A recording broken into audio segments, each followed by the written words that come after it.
கரூர் சட்டமன்ற தொகுதியில் ஒவ்வொரு வார்டிலும் ஒரு மனிதப்பட்டி அமைக்கப்பட்டு வருகிறது என அதிமுக தரப்பில் புகார் எழுந்துள்ளது. இதை தேர்தல் ஆணையம் நடவடிக்கை எடுக்க வேண்டும் என்றும் கோரிக்கை வைத்திருக்கின்றனர். அதிமுக புகாரின் அடிப்படையில் மனிதப்பட்டிகள் என கூறப்படும் ஷெட்டில்களில் தேர்தல் அதிகாரிகள் சோதனை நடத்தி வருகின்றனர். தற்போது கிடைத்துள்ள முக்கிய செய்தியாக பார்த்து வருகிறோம். கரூர் சட்டமன்ற தொகுதியில் ஒவ்வொரு வார்டிலும் ஒரு மனிதப்பட்டி அமைக்கப்பட்டு வருகிறது என்று அதிமுக தரப்பில் புகார் எழுந்திருக்கிறது. முக்கிய செய்தியாக பார்த்து வருகிறோம். அதிமுக புகாரின் அடிப்படைகளில் மனிதப்பட்டிகள் என கூறப்படும் ஷெட்களில் தேர்தல் அதிகாரிகள் சோதனை மேற்கொண்டு வருகின்றனர். இதுகுறித்த கூடுதல் விவரங்களோடு இணைகிறார் எமது செய்தியாளர் கிருஷ்ணமூர்த்தி. கிருஷ்ணமூர்த்தி, வணக்கம். இதுகுறித்த முழு விவரங்கள்.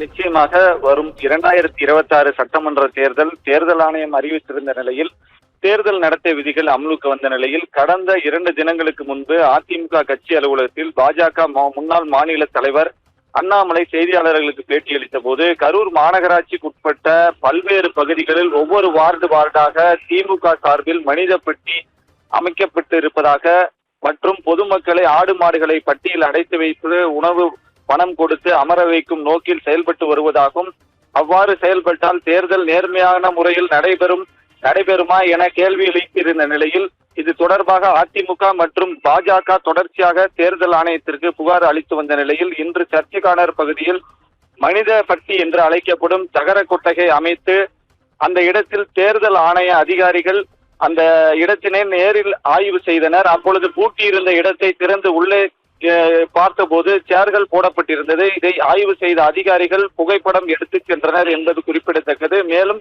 திமுகவினர் ஒவ்வொரு வார்டு பகுதிகளும் இது போன்ற மனித கொட்டகை அமைத்திருப்பது என்பது குறிப்பிடத்தக்கது. இனிதா, விவரங்களை வழங்கியமைக்கு நன்றி கிருஷ்ணமூர்த்தி.